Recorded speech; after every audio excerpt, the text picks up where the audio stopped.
Hello बच्चों, I am Anis Mishra. Today we are discuss about an important chapter of human physiology. दोस्तों, आज हम सभी ह्यूमन फिजियोलॉजी का एक इम्पॉर्टेंट चैप्टर डिस्कस करने वाले हैं। चैप्टर बहुत दमदार है। आप जानते हैं लोकोमोशन और मूवमेंट चैप्टर का बहुत ज्यादा वेटेज तो नहीं दोस्त, 2-3 क्वेश्चन यहाँ से आने की प्रोबेबिलिटी होती है, बट बच्चा जो गलती करता है वो सबसे ज्यादा मसल्स वाले टॉपिक से गलती करता है। तो मसल्स मैं कवर कर रहा था, एक दिन मैंने आपको बताया था, लेकिन यार वॉइस इशू आ गया उसमें। वॉइस इशू के प्रॉब्लम से जो है वो लेक्चर मिला तो आपको 1 घंटे तक मैंने रिकॉर्ड किया, लेकिन वो मजा नहीं आया। तो आज मैं थोड़ा सा उसको फिर से रिवाइज करूंगा, थोड़ा टॉपिक उसका पीछे का, और आगे मसल कॉन्ट्रैक्शन तक हम कवर करेंगे। ठीक है ना। देखते हैं जितना भी हो पाएगा, ज्यादा से ज्यादा हम चाहेंगे कि कवर कर ले। और स्केलेटल सिस्टम तो कॉमन सी बात है यार, उससे क्वेश्चन बनते हैं, एक आध क्वेश्चन ज्वाइंट वगैरह से बन सकते हैं।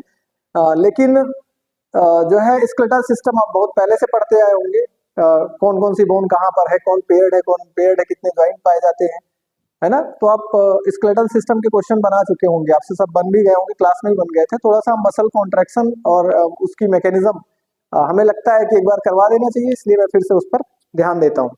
चलो, ज्यादा बातें न करते हुए हम टॉपिक की तरफ कंसंट्रेट करते हैं। हमने बताया कि अपना टॉपिक क्या है आज का, लोकोमोशन और मूवमेंट। चैप्टर मैं पहले भी करा चुका हूँ दोस्त आपको, लोकोमोशन लोकोमोशन एंड मूवमेंट।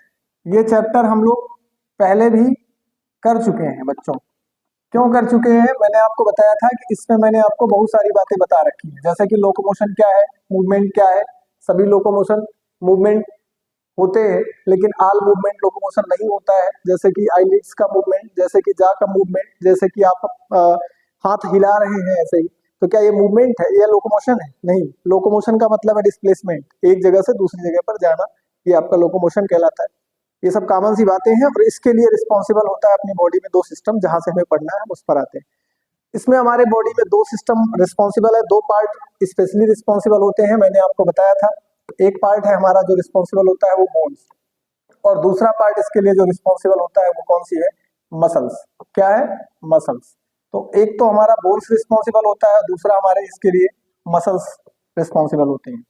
कि हम कहीं चल रहे हैं, जा रहे हैं, लोकोमोट कर रहे हैं, तो इसके लिए 2 चीजें रिस्पॉन्सिबल है। मतलब हम चल रहे हैं तो चलने के लिए बोन या तो हेल्प कर रही है, या तो क्या हेल्प कर रहा है? मसल्स हेल्प कर रहे हैं।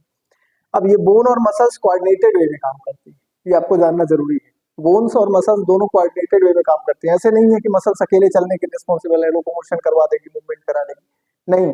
इसके लिए मसल्स और बोन का कोऑर्डिनेशन होना जरूरी है, इसीलिए इस चैप्टर में मसल्स को भी पढ़ना पड़ता है और बोन्स को भी पढ़ना पड़ता है। ठीक है ना। तो बोन्स को जब हम पढ़ेंगे तो उसमें स्केलेटल सिस्टम को हमें डिस्क्राइब करना है, और यहाँ पर हम अभी क्या पढ़ेंगे? मसल्स पढ़ेंगे।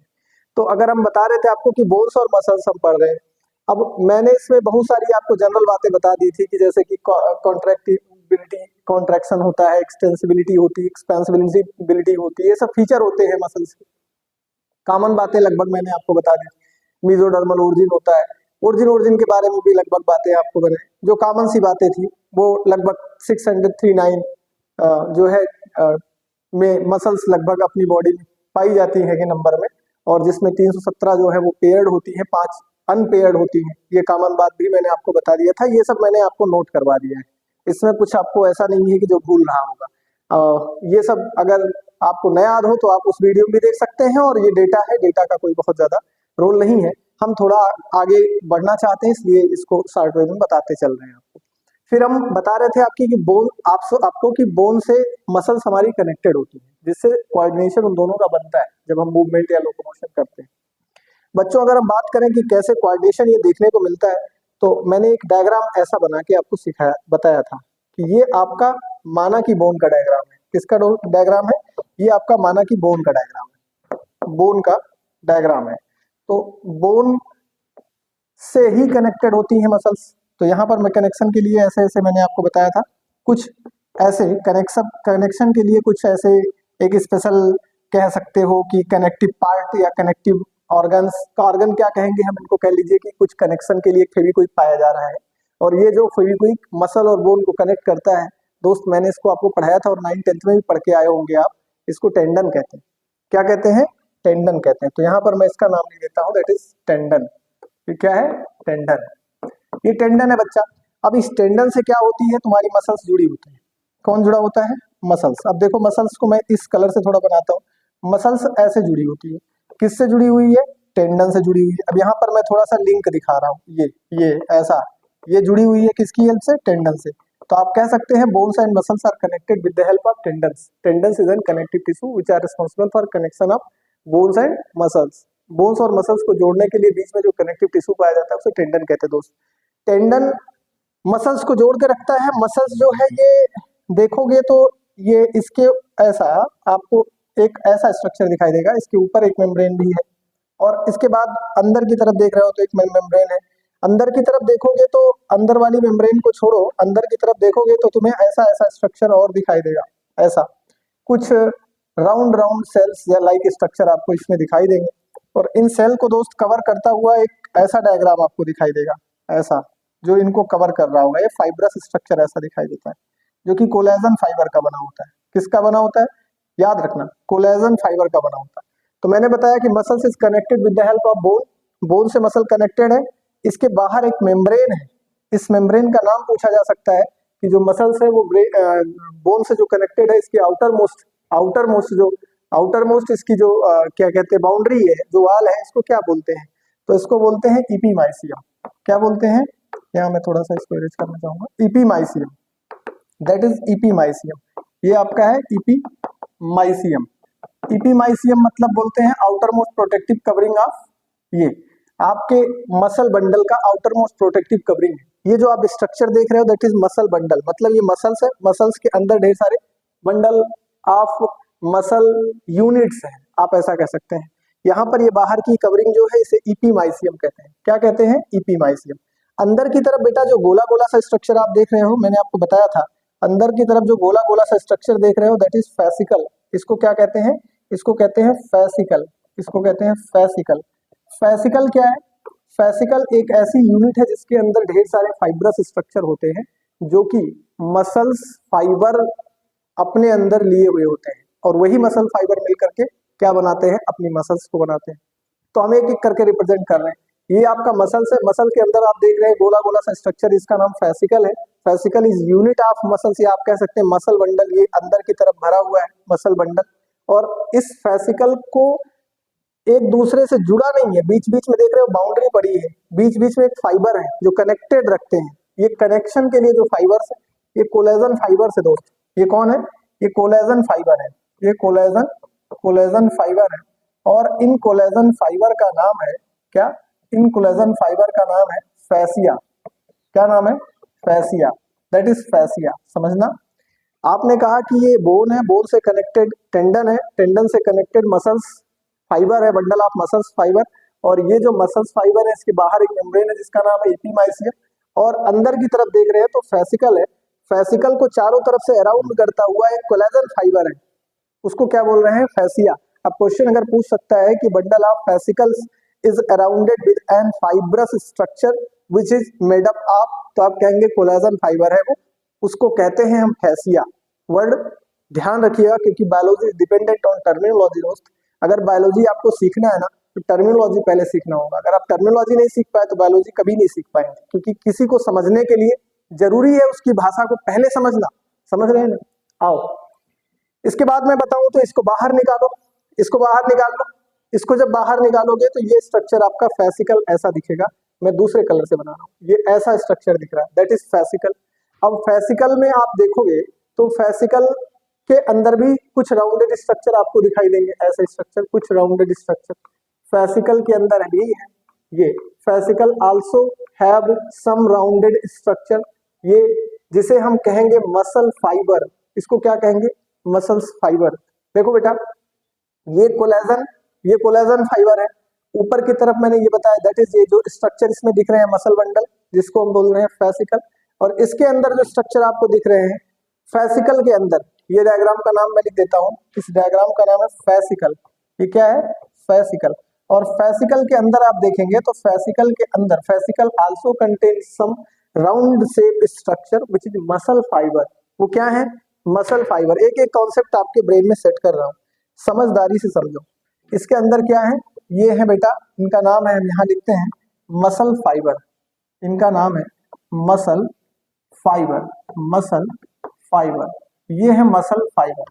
अब बच्चों मसल फाइबर जो है इनको अगर हम देखें तो इनके डीप में अगर घुसे तो इनके भी अंदर अगर हम जाएं तो इनका एक स्ट्रक्चर मैं फिर और आगे आपको बना के दिखा रहा हूं। अगर इनका स्ट्रक्चर मैं ऐसे बनाऊं, ये है मसल फाइबर। मसल फाइबर को बाहर निकालते हैं तो मसल फाइबर के अंदर बेटा दो मेम्ब्रेन्स आपको दिखती हैं। एक मेम्ब्रेन तो ये बाहर वाली बनाया, एक अंदर की तरफ बना रहा हूं। एक को बोलेंगे सबसे बाहर वाली है ना इंडोमाइसियम, और इसके अंदर है सार्कोलेमा। इसको बोलेंगे हम सार्कोलेमा। क्या बोलेंगे? सार्कोलेमा। सार्कोलेमा। सार्कोलेमा के अंदर बच्चों अगर आप देखोगे तो भरा हुआ है सार्कोप्लाज्म, और सार्कोप्लाज्म जो है वो कंटेन कर रहा है कुछ फाइब्रस स्ट्रक्चर। इनके अंदर भी होते हैं कुछ फाइब्रस स्ट्रक्चर। ये सार्कोप्लाज्म, इसके अंदर अगर देखोगे तो सम ये थोड़े थोड़े से अपने अंदर क्या कंटेन किए हुए हैं, कुछ फाइबर्स रखते हैं, और उन फाइबर्स को अगर हम बाहर निकालें तो वो फाइबर्स वास्तव में हमको इस तरह से कुछ दिखते हैं। और इन स्ट्रक्चर को ये, और इस स्ट्रक्चर में अगर आप देखेंगे तो इस स्ट्रक्चर में दो तरह के बैंड दिखते हैं, बॉन्ड या बैंड कह लो, दो तरह के बॉन्ड दिखते हैं। एक डार्क होता है, दूसरा लाइट होता है। बेटा आप इस स्ट्रक्चर को क्या कहेंगे जो इसमें दिख रहा है, जो इससे निकाला मैंने, इस डायग्राम को ही तुम कहते हो मायोफाइब्रिल्स। क्या कहते हो? Myofibrils. Myofibrils is the structural unit of muscles. जैसे अगर आपसे पूछा जाए कि आपकी बॉडी की सिंगल यूनिट क्या है तो आप बोलोगे सेल है। क्या है? सेल है। वैसे अगर हम आपसे पूछे कि मसल्स की सिंगल यूनिट क्या है तो आप बोलोगे मायोफाइब्रिल्स है, बिकॉज मायोफाइब्रिल्स को मैंने बहुत अंदर से निकाला है दोस्त। अगर आपसे पूछे कि आपकी बॉडी का स्मॉलेस्ट यूनिट क्या है तो आप बोलोगे सर सेल है। ढेर सारी सेल मिली तो टिश्यू बना, टिश्यू से ऑर्गन बना, ऑर्गन से ऑर्गन सिस्टम बना, फिर हम बन गए। ऐसे ही अगर हम पूछें कि मसल्स कैसे बनी तो आप बोलोगे उल्टा चलते हैं। अगर हम आपसे पूछे कि मसल्स कैसे बनी फिर आप उल्टा चलेंगे, सर मायोफाइब्रिल्स आए, मायोफाइब्रिल्स कहाँ थे? मसल फाइबर के अंदर थे। मसल फाइबर कहाँ पे थे? सर मसल फाइबर थे फेसिकल के अंदर, और फेसिकल कहाँ पे था? फेसिकल था मसल बंडल एक बनाया हुआ ढेर सारा, और फेसिकल इज कवर्ड, चारों तरफ से कवर्ड है with the help of collagen fibre, जिसे हम कहते हैं फैसिया। समझ गए?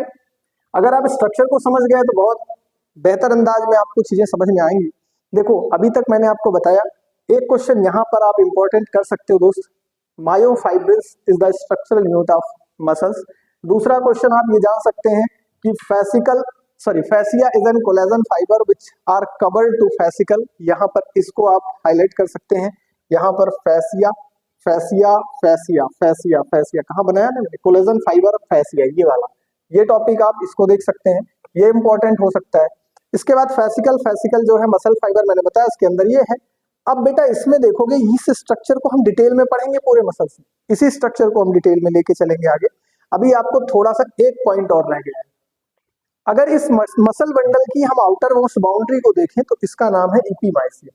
इसका क्या नाम है? इपीमाइसियम। लेकिन अगर क्वेश्चन पूछ लिया कि फेसिकल की आउटर बाउंड्री को क्या कहते हैं, या भी डबल मेम्ब्रेनस है। अगर हम फेसिकल की आउटर बाउंड्री को देखें, जो इसके ऊपर की बाउंड्री है, देखो इसको मैं किस कलर से बनाऊं, ऐसा बना दे रहा हूं। अगर इसके ऊपर की बाउंड्री को पूछा जाए कि फेसिकल के ऊपर की बाउंड्री को क्या कहते हैं तो आप क्या बताएंगे? तो सीधा सा आंसर है भैया, इसके ऊपर की जो बाउंड्री है इसे कहते हैं पेरीमाइसियम। क्या कहेंगे बच्चों?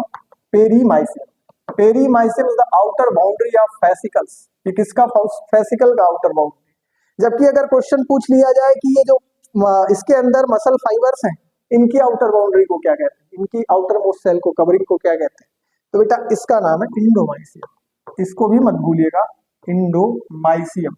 तो मैंने आपको तीनों बाउंड्री बताई, अलग अलग करके बताई। वैसे ये बहुत कंफ्यूजियस होता है मेरे बच्चे, ये बहुत कंफ्यूजियस लोग रहते हैं, इंडोमाइसियम, पेरीमाइसियम, इपीमाइसियम कहाँ कहाँ पर है।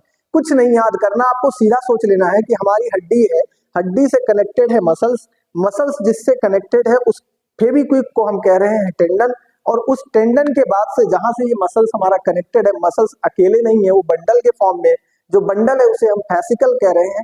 फेसिकल के अंदर, फेसिकल को चारों तरफ से कवर करने वाला कोलेजन फाइबर को हम फैसिया कहते हैं।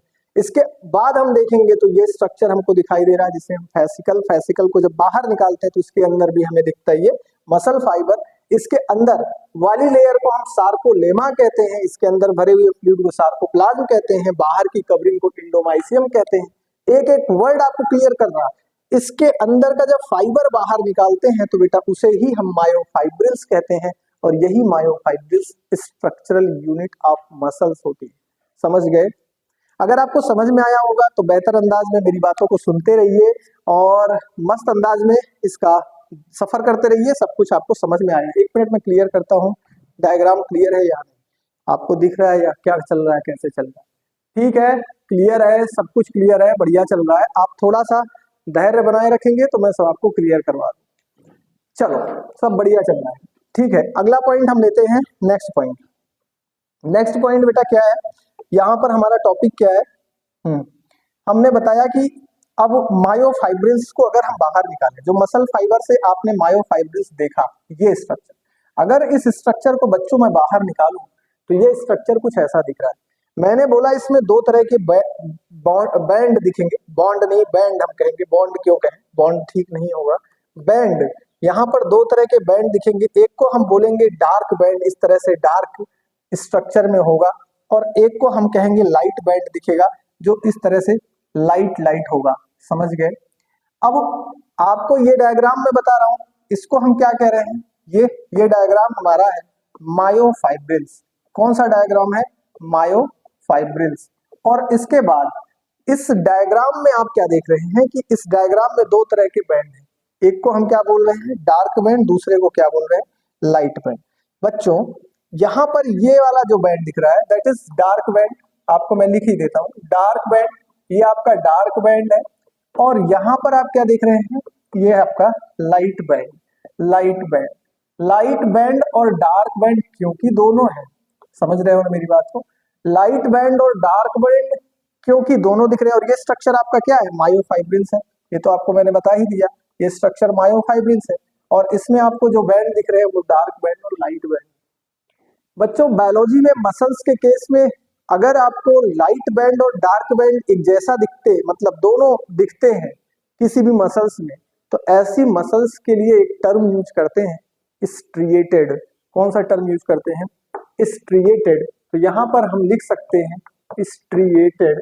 स्ट्रिएटेड बोले तो if muscles have light and dark band in transverse manner, अगर ये ट्रांसवर्स मैनर में अरेंज है तो प्लस इसके लिए एक टर्म और भी यूज कर देते हैं यहाँ पर हम, स्ट्रिएटेड एंड स्ट्राइप्ड।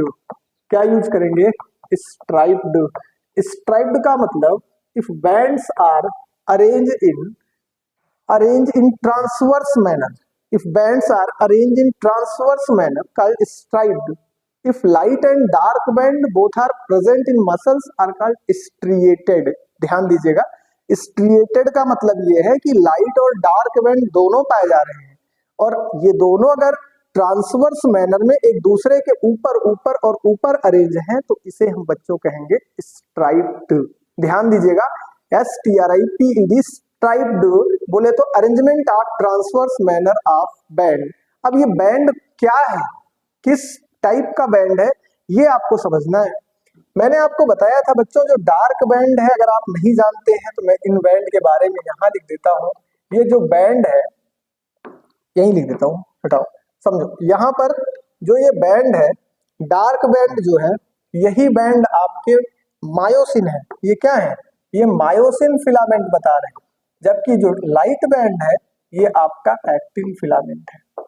कैसा फिलामेंट है, यही तो आपका एक्टिन फिलामेंट है। एक्टिन फिलामेंट कौन है, लाइट बैंड। डार्क बैंड क्या है, मायोसिन है। बेटा समझ गए, मायोसिन और एक्टिन नाम की चिड़िया पहली बार तुम्हें सुनने में आ रही, बट यही मसल फाइबर है तुम्हारे जो मायोफाइब्रिल्स को बना रहे हैं। तो कह सकते हैं कि ऐसे यूनिट जो myofibrils is a structural unit, but it is consist of 2 types of fibres. ये 2 टाइप की फाइबर्स से आप 2 टाइप की प्रोटीन कह लेंगे, एक्टिन और मायोसिन से मिलकर के बने हैं, प्रोटीनेशियस फाइबर है, 2 तरह से मिलकर के बने हैं, जिनका नाम एक्टिन है और क्या है, मायोसिन। समझ गए ना। अब मायोसिन मैंने बताया डार्केस्ट होता है और एक्टिन क्या होता है, लाइट होता है। भाई अगर बात करें इतनी दूर में, अगर आपसे नंबर पूछा जाएगा कि ज्यादा मायोसिन पाया जाएगा या ज्यादा एक्टिन पाया जाएगा, तो आप तो कॉमन सी बात खुद ही बता सकते हो यार, कि अगर एक रूम है उसमें मोटे मोटे लोगों को, एक गाड़ी है आपके पास, कार है, उस कार में अगर मोटे लोगों को बैठाया जाएगा तो ज्यादा से ज्यादा 3 लोग बैठेंगे। हो सकता है हमारी तरह दुबले पतले लोग हो तो 4 लोग बैठ सकते हैं, होगा कि नहीं होगा। यहाँ पर एक्टिन कैसा है, एक्टिन क्या है, थिन फिलामेंट है। कैसा है, यहाँ पर लिख देता हूँ, एक्टिन तो थिन है। जब एक्टिन थिन है तो इसका मतलब ये है कि एक्टिन के नंबर ज्यादा होंगे।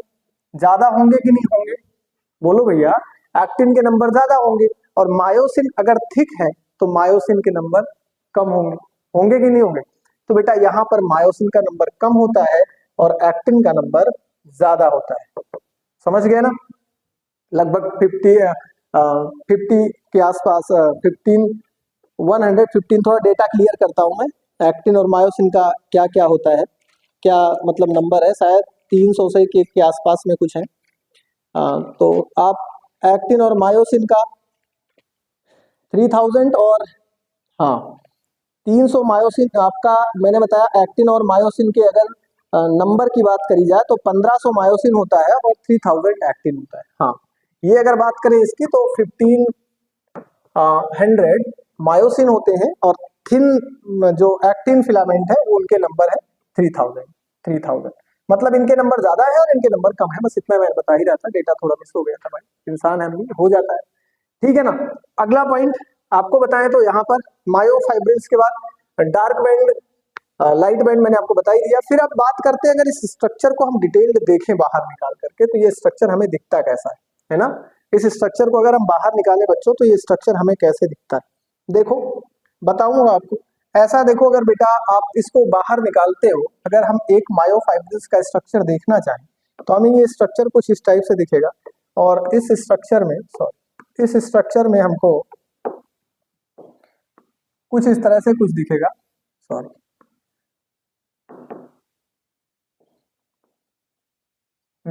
ध्यान देना, इसमें हमको कुछ बैंड ऐसे दिखेंगे, ऐसे डिस्क एंड कॉन्टिन्यूअस बैंड होंगे, और फिर इधर से भी दिखेंगे, ऐसे दिखेंगे। और यहाँ पर हमको कुछ बैंड ऐसे दिखेंगे जो थिक और कंटिन्यूअस होंगे, थिक होंगे, थोड़ा थिक होंगे और कंटिन्यूअस होंगे, ऐसा। ये भी कुछ बैंड दिखेंगे ऐसे। समझ में आ रहा होगा, नहीं आएगा तो अभी मैं सब समझाने के लिए ही आया हूँ यहाँ पे, कोई टेंशन नहीं है, आपको एक एक बात बताऊंगा, थोड़ा धैर्य बनाइए बस। यहाँ पर और एक लाइन भी ऐसी है, यहाँ पर एक लाइन ऐसी है, ठीक है बच्चों। आप ये जो डायग्राम देख रहे हो, ये डायग्राम आपका दिख रहा है, फिर आगे ऐसा भी बना सकते हैं, ऐसा आप बना सकते हैं।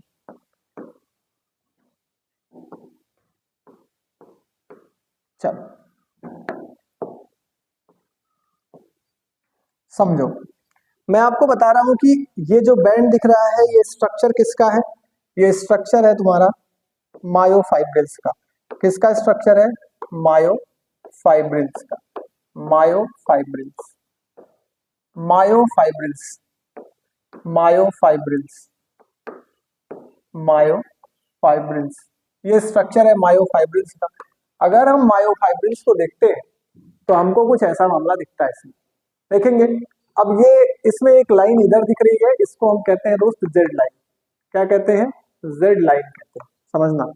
और यहाँ पर जो दिख रहा है फिर इसे भी जेड ही लाइन कहेंगे, हाँ कहेंगे, इसको भी हम जेड लाइन कहेंगे, इसको भी क्या कहेंगे, जेड लाइन। तो यहाँ पर तो दो हो गया जेड लाइन आपको दिख रहा है। यहाँ पर आपको व्हाइट कलर के कुछ लाइट बैंड दिख रहे हैं जो कि डिसकंटिन्यूअस है, यहाँ दिख रहे हैं फिर गायब होकर यहाँ चले जा रहे हैं, तो इसको हम कहेंगे एक्टिन फिलामेंट। ये क्या कहलाता है, एक्टिन फिलामेंट, यही आपके एक्टिन फिलामेंट है। इसके बाद अगर आप देखेंगे तो ये बीच में आपको थिकेस्ट कंटिन्यूअस बैंड दिख रहा है, ये वाला, जिसे आप क्या बोलते हैं, मायोसिन। ये डार्क है ना, तो डार्केस्ट स्ट्रक्चर को मैंने आपको पहले ही बता रखा है, ये आपका मायोसिन है। ये कैसा बैंड है, यही तो आपका मायोसिन फिलामेंट है, समझो, मायोसिन फिलामेंट है, ये आपका मायोसिन फिलामेंट है, समझो। ये मायोसिन है और ये एक्टिन है, बट दोनों में कुछ अंतर तो है ही। क्या अंतर है जरा बताएंगे, क्या अंतर है दोस्त, क्या अंतर है जरा समझो। इसमें अंतर क्या है कि ये जो बैंड है ये आपका डिसकंटिन्यूअस है और लाइट है, एक्टिन फिलामेंट, जबकि मायोसिन फिलामेंट जो दिख रहे हैं वो कंटिन्यूअस है और ठीक है, मोटे हैं। बस इतना सा अंतर है, इधर आपको जेड लाइन दिख रही है और इधर क्या दिख रही है, यहाँ भी जेड लाइन दिख रही है। जेड लाइन कह लीजिए बॉर्डर एरिया है, एक एरिया है ये मायोफाइब्रिल्स का जो मैंने बना रखा है, और बीच का ये पूरा पार्ट जो दिखता है ये फंक्शनल के फंक्शन में करता है, मसल में कॉन्ट्रैक्शन में हेल्प करता है, यही कॉन्ट्रैक्शन करवाता है। तो इसलिए जो बीच वाला भाग है इस पूरे एरिया को ही हम कहते हैं सार्कोमियर। इसी को क्या बोलते हैं हम? इसी को हम बोलते हैं सार्कोमियर। क्या बोलते हैं बच्चों? सार्कोमियर। सार्कोमियर का मतलब ये है कि functional unit of muscles because it help to function in contraction. ये जो बीच वाला पार्ट है ये फंक्शन करवाता है। कैसे करवाता है मैं बताऊंगा एक एक स्टेप।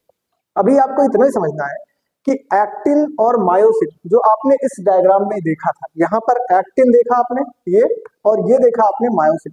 जो एक्टिन और मायोसिन इस डायग्राम में आपने देखा वो इस डायग्राम में आपने देखा, इस डायग्राम में आपको ये चीज ऐसे दिख रही मतलब अरेंजमेंट कैसा है इनका, इस तरह से मैंने दिखाया। अब अरेंजमेंट के ऊपर भी क्वेश्चन आता है, सार्कोमियर का स्ट्रक्चर डिटेल में भी आता है, क्वेश्चन यहाँ से भी बनते हैं। बट अभी मायोफाइब्रिल्स आपने देखा, तो मायोफाइब्रिल्स में आपको डायग्राम ऐसा दिखेगा। आपने जेड लाइन देखा, एक्टिन फिलामेंट देखा, मायोसिन देखा, और क्या देखा? एक्टिन और मायोसिन का अरेंजमेंट देखा। अब इस सार्कोमियर को हम डिटेल में अगर आपको दिखाएंगे, अब इसके बाद अगला स्टेप हमारा सार्कोमियर ही है। ये जो आपने सार्कोमियर देखा, तो यहाँ पे आप एक क्वेश्चन इंपॉर्टेंट कर सकते हैं, एक क्वेश्चन नोट कर सकते हैं, ये आपके एग्जाम ऑफ व्यू से इंपॉर्टेंट क्वेश्चन है। Sarcomere is the functional unit of muscle. Sarcomere क्या है? फंक्शनल यूनिट है, तो फिर स्ट्रक्चरल यूनिट क्या है? मैंने पहले ही बताया था, myofibrils. Myofibrils is the structural unit because it help to responsible for formation of structure of muscles. वो सबसे छोटी यूनिट होती है और ये फंक्शन में हेल्प करती है। अभी स्लाइडिंग होगा ना मसल कॉन्ट्रैक्शन का, स्लाइडिंग ऐसे ही होता है, तो इस पर ही होगा, मैं भी आपको दिखाने वाला हूँ जस्ट अगले टॉपिक पर। चलो हम कंटिन्यू करते हैं। इसके बाद अगर आपको दिखाएं तो ये जो सार्कोमियर है कैसे दिखता है, थोड़ा सा आगे दिखाते हैं। देखो बच्चों, यहाँ पर एक लाइन में ऐसा और एक लाइन ऐसा ड्रा करता हूँ, ये दोनों मसल्स और एक लाइन यहाँ पर ऐसे ड्रा कर दिया जाए तो ठीक रहेगा। अब इसके बीच में मैंने बताया कि यहाँ पर कुछ लाइट बैंड होते हैं, कुछ डार्क बैंड होते हैं, तो यहाँ पर हम कुछ लाइट बैंड दिखा रहे हैं और इसके बाद कुछ लाइट बैंड इधर भी दिखा रहे हैं, इधर भी कुछ लाइट बैंड है, ठीक है। चलो इधर हो गए लाइट बैंड, कुछ डार्क बैंड दोस्त इसके बाद इसमें आपको दिखेंगे। डार्क बैंड आपको कुछ ऐसे दिखते थे, मैंने बताया था ऐसा, इनके बीच में कुछ डार्क बैंड ऐसा दिखता है, ऐसा दिखता है, तो ये डार्क बैंड हो गया। और इसके बाद यहाँ पर भी डार्क बैंड दिख रहा है, आपको दिख रहा है ना, तो डार्क बैंड हो गए। अब इसमें क्या आप देख रहे हो, एक बात आपको कुछ दिख रही है, दिख क्या रहा है कि मैंने बताया था ना, समझो लाइट बैंड, अभी अभी बताया कि ये जो स्ट्रक्चर है ये सार्कोमियर का स्ट्रक्चर है, बता देता हूं यहाँ पर, ये स्ट्रक्चर ऑफ सार्कोमियर,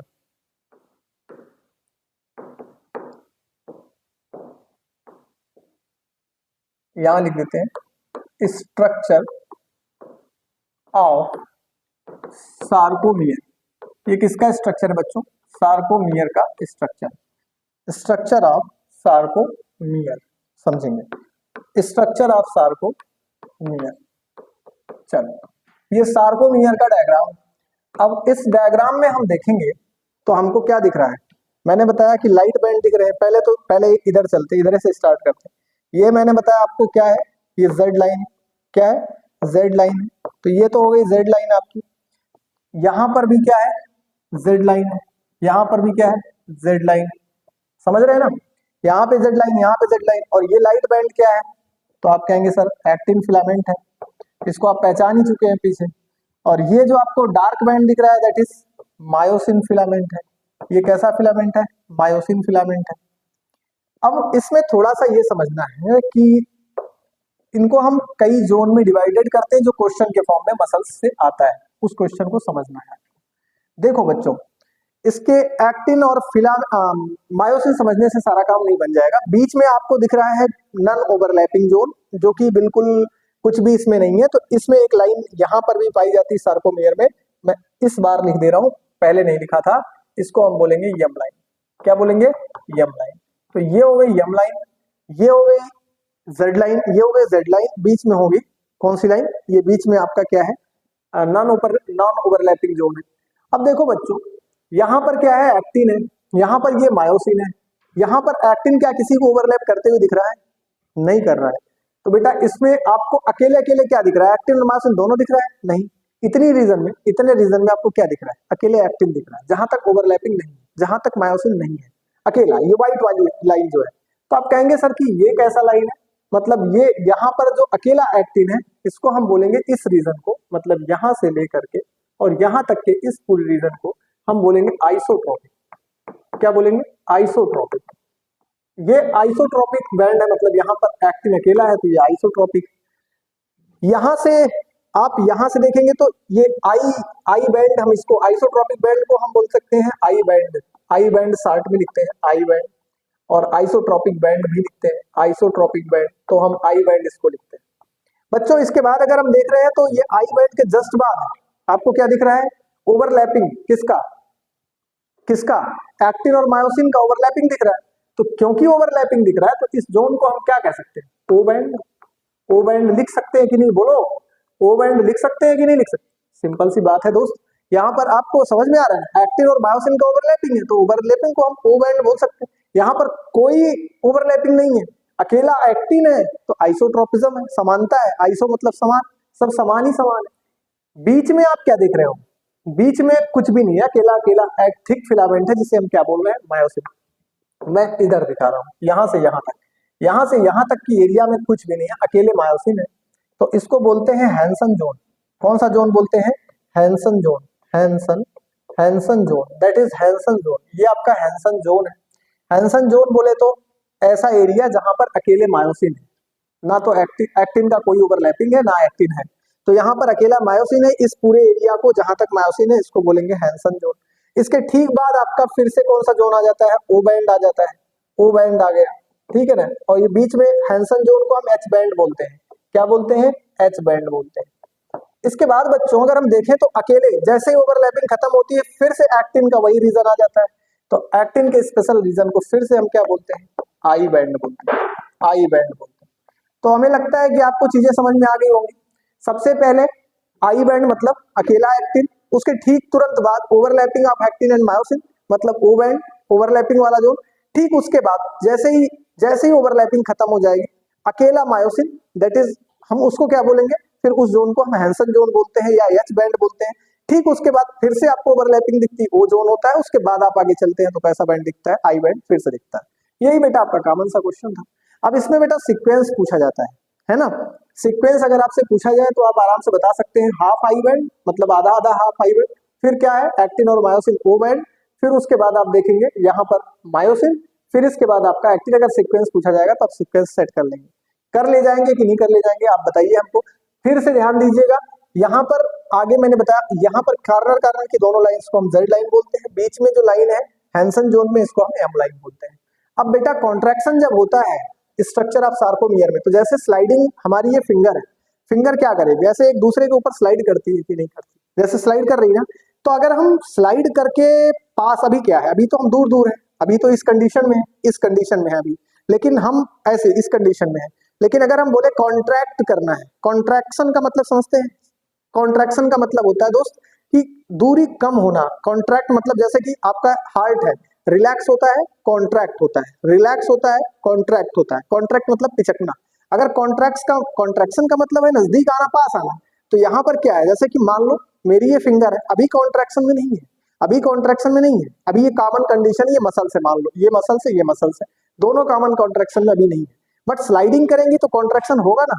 आप सीधा देख रहे हो, ऐसा सीधा सीधा एक फिंगर दूसरे के ऊपर जा रही है, दैट इज कॉन्ट्रैक्शन। अगर कॉन्ट्रैक्शन होगा तो इस मैकेनिज्म में क्या क्या चेंजेस आएंगे, ये क्वेश्चन भी नीट में आता है, इसलिए ध्यान दीजिएगा।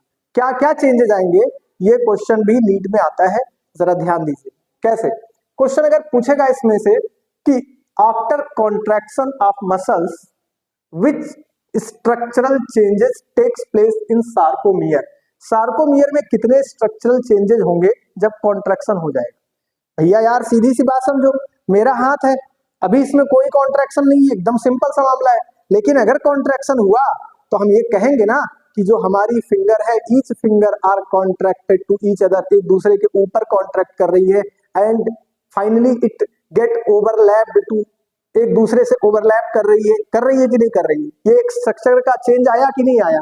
सेम इसमें भी बहुत सारा चेंज होगा ना, क्या होगा, देखो ये एक्टिन है, जब जब कॉन्ट्रैक्शन होगा, कॉन्ट्रैक्शन किसका होगा, ये जेड लाइन का होगा। जेड लाइन ऐसे कॉन्ट्रैक्ट करेगी, जैसे ही जेड लाइन कॉन्ट्रैक्ट करेगी तो सबसे पहले दबेगा कौन भाई, कौन दबेगा, सबसे पहले एक्टिन। तो जब इधर से दबेगा तो एक्टिन अंदर की तरफ खिसकेगा, खिसकेगा कि नहीं खिसकेगा। तो आप कहेंगे ना distance between actin filament is reduced, क्या होगा, एक्टिन फिलामेंट के बीच का जो डिस्टेंस है वो खत्म हो जाएगा। खत्म हो जाएगा कि नहीं खत्म हो जाएगा, आप बताओ यार, खत्म होगा ना। तो ये एक्टिन क्योंकि बीच में डिसकंटिन्यूअस है तो ये खिसक करके एक दूसरे के ऊपर चले जाएंगे, एक्टिन फिलामेंट क्या हो जाएगा, इनका डिस्टेंस कम होगा। फिर अगर आपसे पूछा जाएगा उसके बाद क्या होगा, जो जेड लाइन बहुत दूर दूर है अभी, जब कॉन्ट्रैक्शन होगा तो जेड लाइन क्या हो जाएगी, दोनों एक दूसरे के नजदीक आ जाएंगे, ठीक है ना। यहाँ पर यम लाइन क्या हो जाएगा, जब कॉन्ट्रैक्शन हो जाएगा तो यम लाइन तो डिसअपियर हो जाएगा दोस्त, बीच का है ना, ये बीच में दब जाएगा, कहानी इसकी खत्म हो जाएगी कि नहीं हो जाएगी। क्या चेंजेस होगा, ओवरलैपिंग वाले जोन का, ओवरलैपिंग जोन का, ओ बैंड का क्या हाल होगा, ओ बैंड तो आगे चले जाएंगे, ओवरलैपिंग जोन बढ़ेगा। ए बैंड का क्या, ए बैंड, बेटा ए बैंड बताना मैं भूल गया था, इसमें थोड़ा सा ध्यान देना। ए बैंड बोलते हैं कंबाइंडली इसको, आइसोट्रोपिक एनाइसोट्रोपिक को मिलाकर के, इसको बोलते हैं ए बैंड। देखो यहाँ पर क्या है, ये आपका आइसोट्रोपिक है आई बैंड ये वाला, और यहां से अगर ले करके देखा जाए तो यहां तक के पूरे बैंड को बोला जाता है ए बैंड। क्या बोला जाता है, ए बैंड। ए बैंड का मतलब है एनाइसो, एनाइसो का मतलब होता है यहाँ पर isotropic, isotropic plus O band plus I band, दोनों को मिला करके बोला जाएगा ए बैंड। क्या बोला जाएगा, आई बैंड और ओ बैंड को मिला करके ए बैंड, ए मतलब एनाइसोट्रोपिक, ठीक है ना। तो ये स्ट्रक्चर था, स्ट्रक्चर के बारे में इतना मैंने आपको बता ही दिया।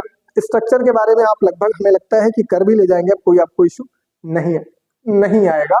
यहाँ से क्वेश्चन बनेगा तो आप सीक्वेंस बता सकते हैं, अगर सीक्वेंस पूछेगा कि सबसे पहला बैंड कौन आता है तो आप इसमें सीधा सीधा सबसे पहले कौन आता है, आई बैंड आएगा, आई बैंड के बाद फिर कौन आएगा, मैं सीक्वेंस लिख दे रहा हूँ, आई बैंड के बाद फिर कौन सा बैंड आ जाएगा, आई बैंड जिसे बोलते हैं आइसोट्रोपिक बैंड, आइसोट्रोपिक बैंड के बाद एक्टिन और मायोसिन का ओवरलैपिंग, तो कौन आ जाएगा, ओ बैंड आ जाएगा। कौन सा बैंड, ओ बैंड आ जाएगा।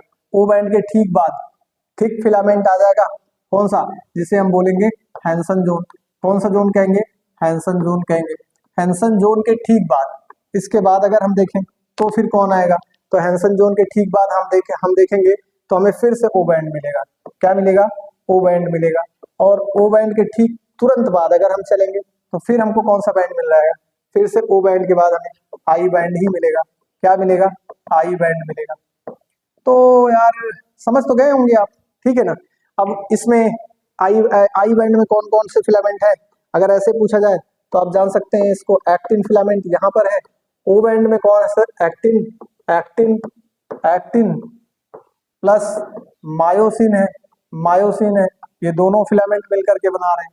हैंसन जोन में कौन है, अकेला मायोसिन है, मायोसिन है, और कौन है, प्लस यम लाइन भी इसी में है, यम लाइन इसी में है, ठीक है ना। तो ये आप कह सकते हैं। ओ बैंड में फिर से एक्टिन प्लस मायोसिन है, तो आप यहाँ भी ये कह सकते हैं। आई बैंड में अकेला आपका कौन है, एक्टिन है। हमें लगता है कि कोई समस्या नहीं है, हमें लगता है कि इसमें आपको कोई समस्या अब नहीं आएगी। आप मसल सार्कोमियर लिख सकते हैं, ये सार्कोमियर का सीक्वेंस है, ठीक है ना। और यही सार्कोमियर जो है वो फंक्शनल यूनिट है, तो ये सार्कोमियर का सीक्वेंस है। क्या है, सार्कोमियर का सीक्वेंस है। तो आप सार्कोमियर का सीक्वेंस ऐसा याद कर लीजिएगा, कॉन्ट्रैक्शन के लिए फंक्शनल यूनिट है, बहुत इंपॉर्टेंट क्वेश्चन है, इसको ध्यान दीजिएगा। इसके बाद बेटा अगला टॉपिक अगर हम देखें तो हमारा टॉपिक आता है सिंगल सार्कोमियर यूनिट के बाद, कॉन्ट्रैक्शन के बाद स्ट्रक्चरल कॉन्ट्रैक्टाइल प्रोटीन, प्रोटीन की बात करेंगे, तो उसके बाद मैकेनिज्म की बात भी करेंगे, ठीक है ना। स्ट्रक्चरल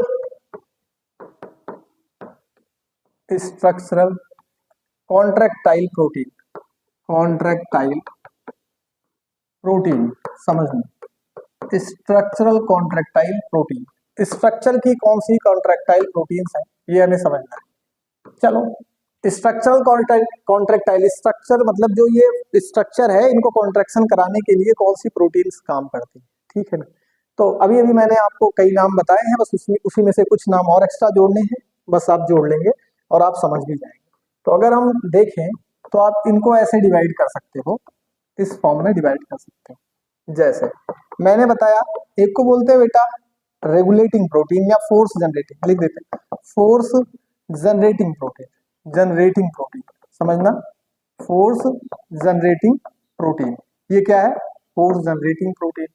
इधर मैं लिख देता हूं रेगुलेटिंग प्रोटीन। ये रेगुलेटिंग प्रोटीन, रेगुलेटिंग प्रोटीन है। और बेटा एक टाइप की प्रोटीन जो मसल्स में आपको दिखेगी, स्ट्रक्चरल प्रोटीन दिखेगी। क्या दिखेगी? स्ट्रक्चरल प्रोटीन दिखेगी। समझना, structural protein, force generating protein and regulating protein. ठीक है ना? तो ये आपसे क्वेश्चन पूछा जा सकता है इसमें स्ट्रक्चरल प्रोटीन का, फोर्स जनरेटिंग प्रोटीन का और रेगुलेटिंग प्रोटीन। देखो फोर्स जनरेटिंग प्रोटीन का क्या काम है, कौन कौन सी ऐसी प्रोटीन है जो फोर्स जनरेट करवाती है? तो बेटा आपको मैं बता ही चुका हूं पहले भी, नाम आपने सुन रखा है। नहीं सुना है तो आप यहाँ सुन लो मेरे साथ फिर से कि कौन सी जनरेटिंग फोर्स जनरेटिंग प्रोटीन है। तो यहाँ पर बेटा फोर्स जनरेटिंग प्रोटीन इंक्लूडेड आपका एक्टिन और प्यारा सा मायोसिन। यही आपका एक्टिन और मायोसिन, मायोसिन। जबकि अगर हम बात करेंगे रेगुलेटिंग प्रोटीन में, कौन सी ऐसी प्रोटीन है जो रेगुलेशन करवाती है, मसल कॉन्ट्रैक्शन के लिए हेल्प करती हैं रेगुलेशन। तो बेटा इसमें आप नाम सुनेंगे दो प्रोटीन का, एक का नाम आपको आएगा ट्रोपोनिन, जो कि अभी नहीं सुना है, ट्रोपोनिन। और दूसरा एक नाम आएगा ट्रोपोमायोसिन। क्या आएगा? ट्रोपोमायोसिन। अब ट्रोपोमायोसिन का काम होता है वो ट्रोपोनिन को जोड़ना एक्टिन पर। ठीक है ना? ट्रोपोनिन के 3 टाइप्स हैं जिनके फंक्शन बहुत ही इंपॉर्टेंट हैं और मैकेनिज्म में बड़ा डिटेल में आपको पढ़ना पड़ता है। 3 फंक्शन कौन से हैं? 3 इनके नाम जान लेते हैं हम जल्दी से। इनके 3 नाम है बेटा। एक को हम बोलते हैं टीपीटी, टीपीआई, टीपीसी। एक को बोलेंगे टीपीटी, दूसरे को बोलेंगे टीपीआई, टीपीआई, और तीसरे को बोलते हैं टीपीसी। समझना, टीपीसी।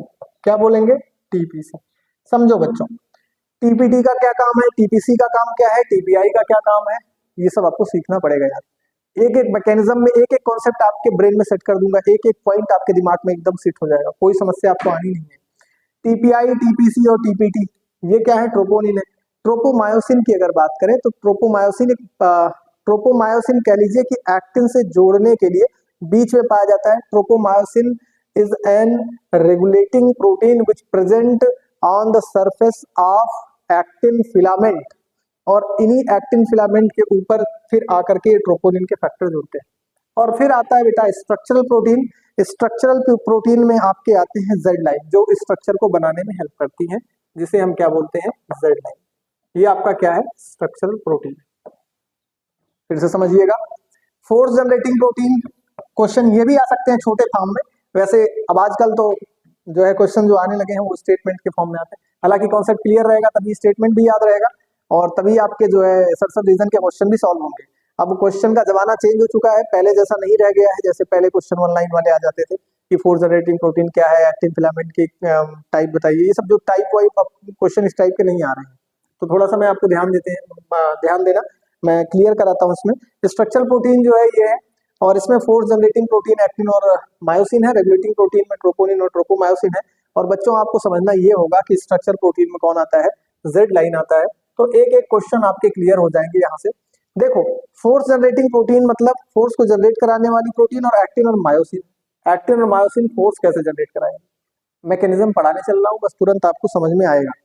और अगर हम बात करें कि ट्रोपोनिन ट्रोपोमायोसिन में टीपीडी, टीपीआई, टीपीसी का क्या काम है?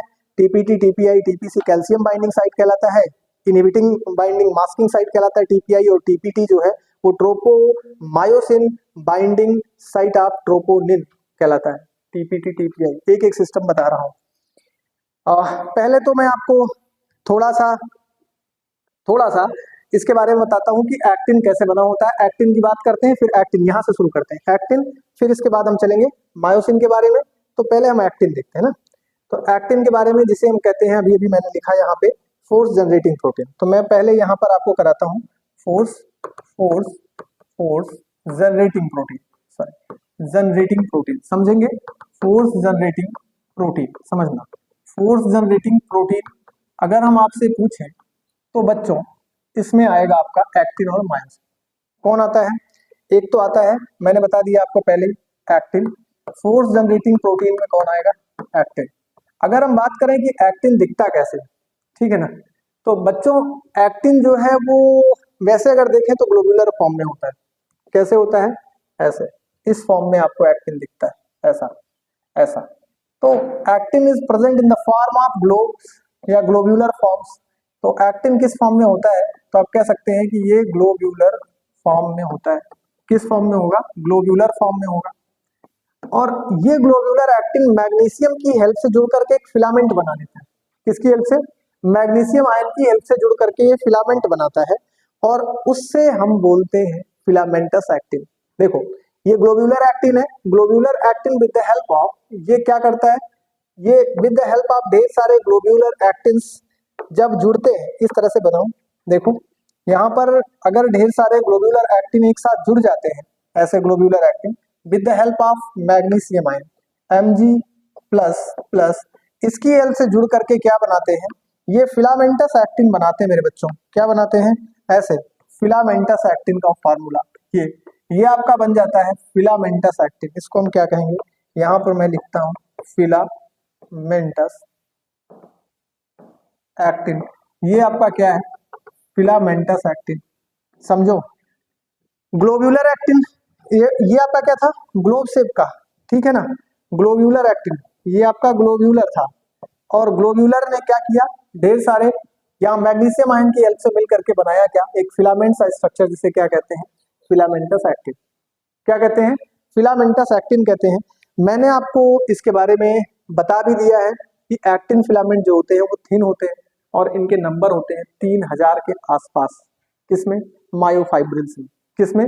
मायोफाइब्रिल्स में, ठीक है ना? इसके बाद अगर बात करें मायोसिन की, ठीक है ना, ये तो हो गया एक्टिन का मामला। अगर हम दूसरी तरफ यहाँ पर मायोसिन की बात करें, मायोसिन यहाँ लिख देता हूँ। यहाँ पर अगर मैं मायोसिन की बात करूँ तो मायोसिन का क्या सिनेरियो है समझो। मायोसिन की सिंगल यूनिट, जैसे एक्टिन की आपने समझा वैसे सिंगल यूनिट मायोसिन की अगर देखेंगे तो मायोसिन की सिंगल यूनिट को क्या बोलते हैं? इंपॉर्टेंट क्वेश्चन समझना। ग्लोब्यूलर एक्टिन तो ज्यादा इंपॉर्टेंट नहीं है, बट मायोसिन का क्वेश्चन आता है तो आप इसको IMP इंपॉर्टेंट लगाते हुए, इसको वेरी वेरी इंपॉर्टेंट करते हुए समझिएगा। मीरोमायोसिन, क्या बोलते हैं बच्चों? Meromyosin. Meromyosin is the single unit of muscles. Meromyosin किसकी सिंगल यूनिट? सॉरी, मायोसिन की सिंगल यूनिट को क्या बोलेंगे? मीरोमायोसिन। ये इंपॉर्टेंट करिएगा।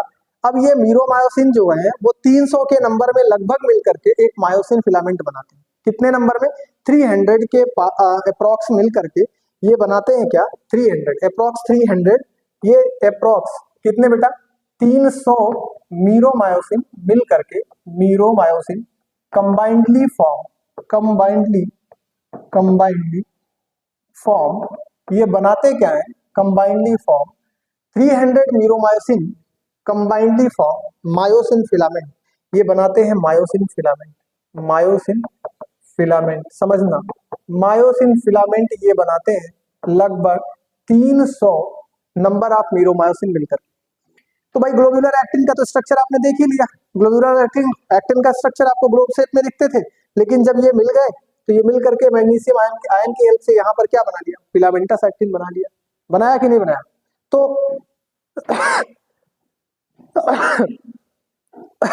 चलो देखते हैं बेटा। इसके बाद अगर हम देखेंगे तो फोर्स जनरेटिंग प्रोटीन में हम मीरोमायोसिन कैसा दिखता है, ये वाला डायग्राम आपको समझना है कि भाई एक्टिन तो सर जी आपने बता दिया, मीरोमायोसिन फिर कैसा दिखता है। तो मीरोमायोसिन का भी डायग्राम बहुत जरूरी है आपको समझना। तो मैं थोड़ा सा तुरंत ही इसी के साथ साथ मीरोमायोसिन भी बना देता हूँ। देखो अगर हम देखें तो मीरोमायोसिन का जो डायग्राम है वो कुछ इस तरह से दिखेगा आपको।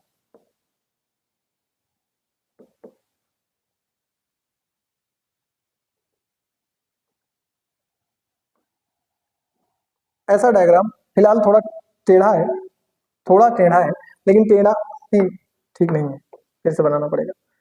मैं ठीक बनाता हूँ।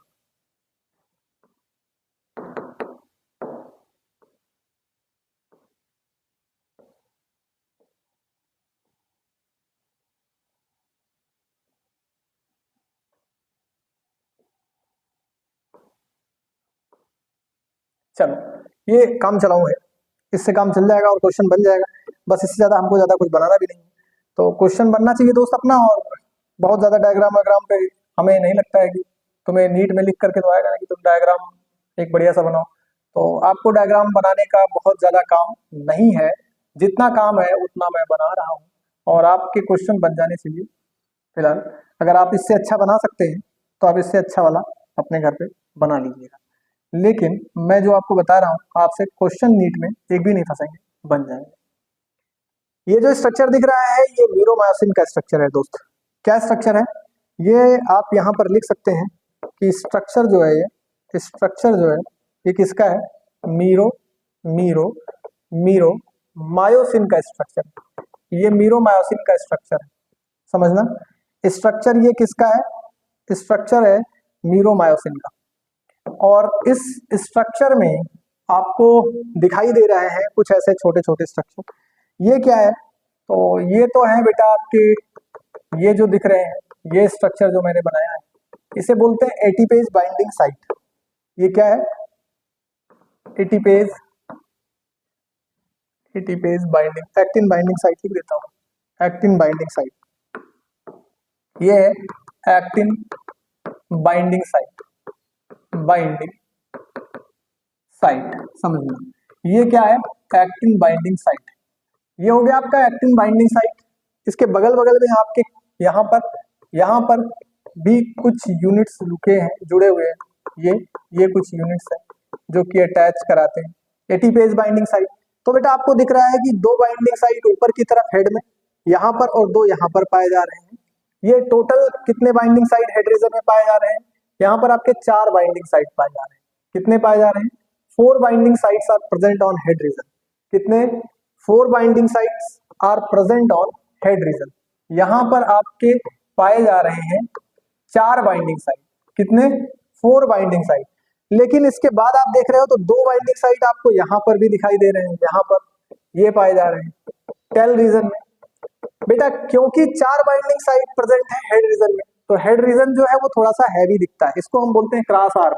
क्या बोलते हैं, ऊपर का स्ट्रक्चर जो है इसको हम बोलते हैं क्रॉस आर्म। क्या बोलते हैं, क्रॉस आर्म। और ऊपर वाला combinedly called cross short arm. और ये ग्लोबुलर, ये ऊपर वाला जो होता है ग्लोबुलर हेड होता है। देखो हम बता रहे हैं, ये ऊपर वाला जो है इसको ग्लोबुलर हेड मैं यहां लिखता हूं, दैट इज ग्लोबुलर हेड। थोड़ा और अच्छा करते हैं इसको, है ना। देखो इसको बोलेंगे एक्टिन बाइंडिंग साइट। ये आपका एक्टिन बाइंडिंग साइट है। ठीक, इसके बाद आप देख रहे हैं यहाँ पर, इसको बोलेंगे हम हेड रीजन पर है, तो इसको हम क्या बोलेंगे, एक्टिन बाइंडिंग साइट को हेड रीजन पर है, ग्लोबुलर हेड। ये क्या कहलाता है, ग्लोबुलर हेड ऑफ मीरोमायोसिन है, हेड रीजन पर ग्लोबुलर हेड। इसके बाद बच्चों आप क्या देख रहे हो कि यहाँ पर ये आपको दिख रहा है, यहाँ पर दिख रहा है शॉर्ट आर्म। क्या दिख रहा है, शॉर्ट आर्म दिख रहा है, इसको हम बोलते हैं शॉर्ट आर्म। समझो, इसको हम बोलेंगे शॉर्ट आर्म। ये है शॉर्ट आर्म, ठीक है ना। शॉर्ट आर्म ग्लोबुलर हेड की एक्टिन बाइंडिंग साइट को कंबाइंडली मिला करके इसे बोलते हैं हम क्रॉस आर्म। क्या बोलते हैं, ध्यान देना, क्रॉस आर्म। ये आपका क्रॉस आर्म है। क्रॉस आर्म बोले तो द ग्लोबुलर हेड, या आप कह सकते हैं 4 site of globular head. 4 site कौन सी, क्रॉस आर्म और एक्टिन बाइंडिंग साइट को मिला करके हम बोलते हैं क्रॉस आर्म। क्या बोलते हैं, क्रॉस आर्म। या फिर इसी को हम बोलते हैं हैवी मीरोमायोसिन। हैवी मीरोमायोसिन क्या बोलेंगे, हैवी मीरोमायोसिन बोलेंगे, HMM। मैं लिख देता हूं शॉर्ट में इसको, HMM या हैवी मीरोमायोसिन बोल सकते हैं। समझ रहे हो ना। जबकि बच्चों अगर हम बात करें, जो यहाँ पर आपको यहाँ पर 2 आर्म दिख रहा है टेल रीजन में जो 2 यूनिट्स दिख रही है बाइंडिंग की, ये जो दो यूनिट्स दिख रही हैं, ये क्योंकि इनका भार कम होता है तो इसलिए वेट कम होने के कारण इनको कहते हैं लाइट मीरोमायोसिन। लाइट मीरोमायो HMM, हाँ लाइट मीरोमायोसिन। ये आपका लाइट मीरोमायोसिन है। और ये आप जो देख रहे हैं हैवी मीरोमायोसिन, ये ग्लोबुलर हेड रीजन में पाया जाता है, इसको हम बोलेंगे हैवी मीरोमायोसिन। लाइट और आप देख लीजिए, दोनों देख लिए। ऊपर वाला एक्टिन बाइंडिंग साइट है, ये जो यहाँ पर लगा हुआ है इसको हम बोलते हैं ATPase binding site. ATPase binding binding site, ये आपका एटीपी को बाइंड कराने वाला साइट। यहाँ पर एटीपी बाइंड होगा। एटीपी क्यों बाइंड होगा? मैकेनिज्म में आपको पता ही चलता है एटीपी बाइंड क्यों होता है भैया। जब कॉन्ट्रैक्शन होगा मतलब ये है कि यहाँ वाली साइड से एक्टिन से जुड़ जाएगा जाके न्यूरोमायोसिन। जैसे जुड़ेगा कॉन्ट्रैक्शन स्टार्ट होगा। कॉन्ट्रैक्शन स्टार्ट होगा तो एनर्जी चाहिए होगा। फास्फेट टूट टूट करके एनर्जी देगा। एडीपी आईपी में टूटेगा एटीपी और एनर्जी देता रहेगा। बार बार एनर्जी मिलती रहेगी। लेकिन होता क्या है, एनर्जी मिल करके एनर्जी तो मिलती ही रह रही है, एनर्जी तो मिल रही है, बट एनर्जी को देने के लिए एटीपी बाइंड जुड़ेगा कहाँ पे? तो यहाँ पर इस साइड पर एटीपी आकर के जुड़ जाता है। समझ गए ना? इतनी बात आपको समझ में आई होगी। तो अगला स्टेप हमारा है, अगला टॉपिक है स्ट्रक्चर ऑफ। मैंने इस स्ट्रक्चर को तो बता ही दिया यार, पहले ही बता दिया। कौन सा स्ट्रक्चर? अच्छा, यहाँ पर एक स्ट्रक्चर बचा हुआ है जो क्वेश्चन पूछा जाता है। कौन सा स्ट्रक्चर है? देखो, हाँ, अगला स्ट्रक्चर हमारा एक बचा हुआ है जहां पर एक्टिन और मायोसिन का, एक्टिन फिलामेंट, ग्लोबुलर एक्टिन से ट्रोपोमायोसिन का फिलामेंट वाला क्वेश्चन पूछा जाता है। वो फिलामेंट वाला क्वेश्चन अगर आपको समझना है तो यहाँ पर ऐसे समझ सकते हो। ऐसा एक स्ट्रक्चर होता है, ये ग्लोबुलर एक्टिन है, ऐसे ग्लोबुलर एक्टिन है। और ये ग्लोबुलर एक्टिन की कहानी ऐसी है कि ये ग्लोबुलर एक्टिन ऐसे, और ये भी मान लो एक्टिन। दूसरा,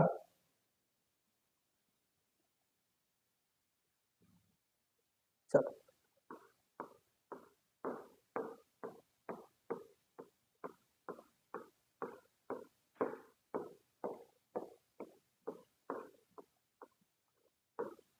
ये फिलामेंटस स्ट्रक्चर मैंने बनाया, इसमें ये ग्लोबुलर एक्टिन आपको दिख रहा है। ये क्या है? ये है आपका ग्लोबुलर एक्टिन। ये बच्चों आपका ग्लोबुलर एक्टिन है। और इस ग्लोबुलर एक्टिन में आप समझो, इस ग्लोबुलर एक्टिन में आपको एक फिलामेंट बीच में दिखाई देगा जो इनके बीच डिस्टेंस बना रहा होगा, जो इनको जुड़ने से रोक रहा होगा। एक फिलामेंट ऐसे बीच में दिखाई देता है, ऐसा ऐसा दिखाई देता है, जिसको हम क्या कहते हैं? ट्रोपोमायोसिन। क्या बोलते हैं? ट्रोपोमायोसिन। हाँ, ट्रोपोमायोसिन, ये आपका ट्रोपोमायोसिन होगा। और इनके ऊपर पाए जाएंगे ट्रोपोनिन। क्या पाए जाएंगे? ट्रोपोनिन। हाँ, इनके ऊपर, ट्रोपोमायोसिन के ऊपर ही इस तरह से कुछ स्ट्रक्चर पाया जाएगा जिसको हम क्या बोलेंगे? ट्रोपोनिन। और ये डायग्राम अभी आप मैकेनिज्म में बहुत अच्छा समझ जाएंगे। जब आप मैकेनिज्म पढ़ रहे होंगे ना, तो आपको ये समझ में आएगा कि इसका काम क्या क्या है वहां पर। और ये बोलेंगे, हम इसको बोलेंगे क्या? ट्रोपोनिन। यहाँ पर हम ट्रोपोनिन देख रहे हैं, ये आपका ट्रोपोनिन है। ये ट्रोपोनिन है, ये ट्रोपोमायोसिन है, ये ग्लोबुलर एक्टिन है, ठीक है ना? और इसके बाद बेटा अगर हम बात करें तो मैकेनिज्म क्या क्या है। मैकेनिज्म में सोच रहा हूँ टॉपिक को लूँ या ना, ले लेता हूँ। Structure of proteins, tropomyosin, troponin मैंने आपको बता ही दिया। अगर हम मैकेनिज्म की बात करें तो मैकेनिज्म हमको पढ़ना कैसे है, समझो। एक मिनट देखते हैं। सब सिस्टम बड़ी बढ़िया चल रहा है, सिस्टम में तो कोई समस्या नहीं है, सब कुछ सही है, तो फिर पढ़ाई देते हैं।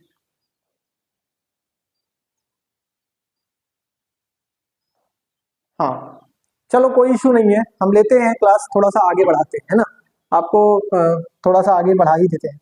समझो, मैं बता रहा था इसको कि इसमें अगर आप देखोगे तो मैकेनिज्म, अगर हम मैकेनिज्म की बात करें तो mechanism mechanism mechanism of muscle contraction, muscles contraction. समझो, contraction, mechanism of muscle contraction. अगर हम मसल कॉन्ट्रैक्शन की मैकेनिज्म को पढ़ें तो कैसे समझेंगे? समझो इसको, थोड़ा मजेदार है, थोड़ा मजेदार है। टाइम टेकिंग हो रहा है, लेकिन टेंशन मत लो, कोई टेंशन मत लो। हम हैं तो सब है, ठीक है ना? हम भी तो लगे हैं यार, हम भी तो पढ़ा रहे हैं, पढ़ाई तो रहे ना। तो आप थोड़ा सा धैर्य बना के इसको देखिए। मैकेनिज्म ऑफ मसल्स, अगर हम मैकेनिज्म ऑफ मसल्स की बात करें तो मसल्स की मैकेनिज्म कैसी है, कैसे कॉन्ट्रैक्शन होता है? देखो बच्चों, मैंने अभी जो प्रोटीन्स का नाम बताया उनका यूज दिखाता हूँ पहले।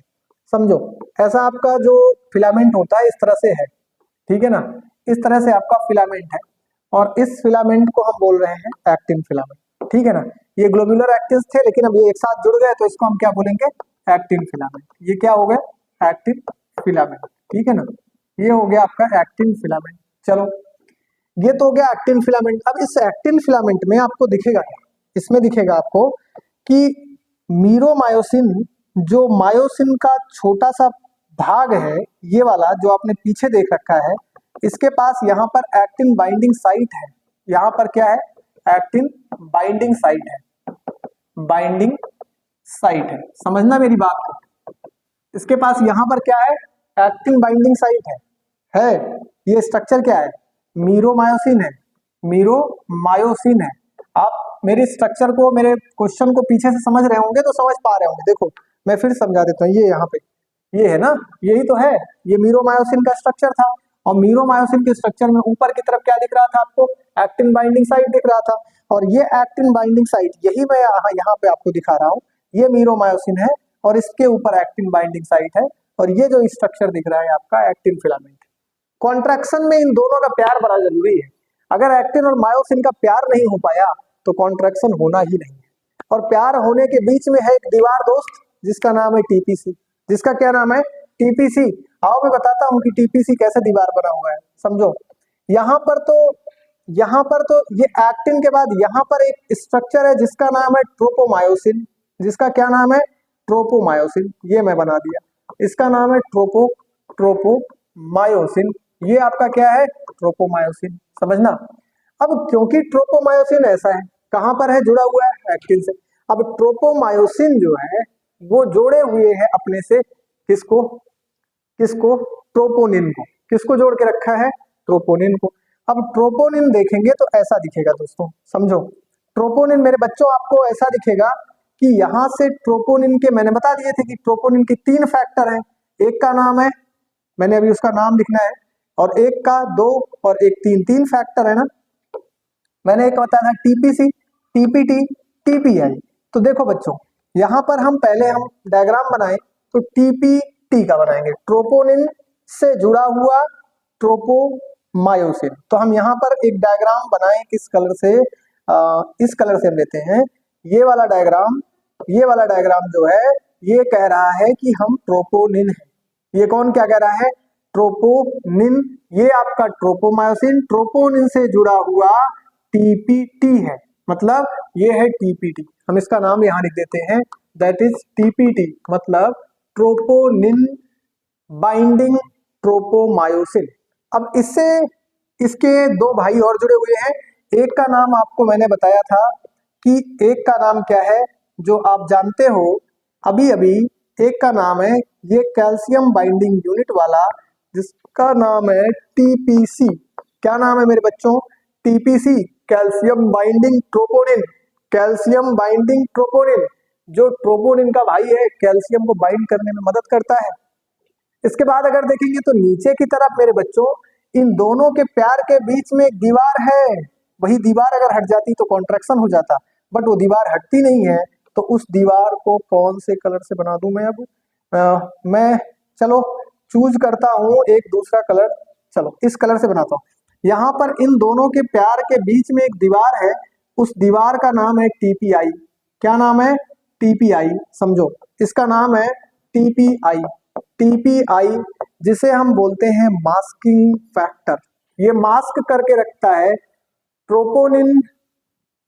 ट्रोपोनिन और एक्टिन के बीच में जो मास्क लगा हुआ है, that is TPI, troponin inhibiting factor. ये क्या है, ट्रोपोनिन का इनहिबिटिंग फैक्टर है। समझ गए कि नहीं समझ गए। टीपीसी क्या है बच्चों, तो आप बताएंगे कि TPC sir calcium binding troponin है। टीपीआई क्या है सर, इनहिबिटिंग फैक्टर है। और टीपीसी क्या है, तो आप बताएंगे कि टीपीसी सर कैल्शियम है। और टीपीटी क्या है, ट्रोपोनिन से जुड़ने वाला ट्रोपोमायोसिन क्या कहलाता है, टीपीटी। और कैल्शियम को बाइंड करने वाला टीपीसी। और इनहिबिटिंग साइट, इसके एक्टिन और मायोसिन के बीच में मास्किंग को बनाए रखने के लिए, इनकी कॉन्ट्रैक्शन की प्रोसेस को इनहिबिट करने के लिए यहाँ पर आके जुड़ा है, जिसका नाम है टीपीआई। अब मैकेनिज्म में क्या होता है और मैकेनिज्म कैसे स्टार्ट होती है कॉन्ट्रैक्शन की, यही समझने वाली बात है बच्चों। देखो, जब अगर हम देखेंगे कॉन्ट्रैक्शन की बात अगर हम करेंगे तो कॉन्ट्रैक्शन में होता क्या है, देखो यहाँ पर समझो, यहाँ पर क्या होता है कि कॉन्ट्रैक्शन के दौरान अगर जैसे ही क्या होता है कि कैल्शियम, ये जो कैल्शियम बाइंडिंग साइट कैल्शियम को जोड़ता है, जैसे इसे कैल्शियम मिलता है वैसे ही ये अपने को हटा लेता है। वैसे ही क्या हटा लेता है ये अपने को, जैसे ही कैल्शियम वाले को टीपीसी ऊपर की तरफ देख रहा है, इंतजार कर रहा है, किसका इंतजार कर रहा है? कैल्शियम आयन का। जैसे ही कैल्शियम आयन इसे मिलेगा वैसे ही क्या करेगा, टीपीआई को कहेगा साइड हो जा भैया, अपना काम हो गया। बोलेगा भैया अपने परिवार को, भैया तुम अलग हो जाओ, अब अपना काम हो गया, मास्क वास्क करो, हटाओ, इसको जोड़ दे तो कोई समस्या नहीं है। ये ऊपर से कैल्शियम इसको जैसे ही मिलेगा वैसे ही हटेगा। तो कैल्शियम आएगा कहां से ये समझना है बेटा। सार्कोप्लाज्म ऑफ मसल्स, मसल्स की सार्कोप्लाज्म से, सार्कोप्लाज्मिक रेटिकुलम जिसके अंदर कैल्शियम का स्टोर होता है वो आता है। लेकिन कब आता है, कैसे आता है, उसको लाना पड़ता है जब इंपल्स जनरेट होता है आपके ब्रेन से, न्यूरोट्रांसमीटर्स रिलीज होते हैं, कैल्शियम गेटेड चैनल ओपन होते हैं, फिर लिगेंड गेटेड चैनल ओपन होते हैं, और उसके बाद होता है क्या, प्रोसेस स्टार्ट होती है। यहाँ पर आप क्या देख रहे हैं कि जैसे ही अब ये पूरा स्टेप आपको समझाना है और पूरे स्टेप को डिटेल में आपको पढ़ाना पड़ेगा। लेकिन अभी आपको क्या समझ लेना है, अभी आपको यहाँ पर ये समझ लेना है कि मसल्स कॉन्ट्रैक्शन की मैकेनिज्म का मेन हिस्सा जो है वो यहीं से शुरू होता है। मसल्स कॉन्ट्रैक्शन यहीं से स्टार्ट होता है, टीपीसी, टीपीआई, टीपीटी। आपको इतना आज समझते रहना है। इसके बाद हम जो है मसल कॉन्ट्रैक्शन बच रहा है उसको मैं, और बोन्स का कुछ ज्वाइंट वगैरह जो इंपॉर्टेंट है, और 2-3 टॉपिक शायद कल मैं आपको करा दूं, अगर मुझे टाइम मिलेगा क्लास के बाद तो। ठीक है ना, आज के लिए आप इतना ही पढ़ते रहिए, खुश रहिए, मस्त रहिए। जय हिंद, जय बायोलॉजी, फिर मिलेंगे।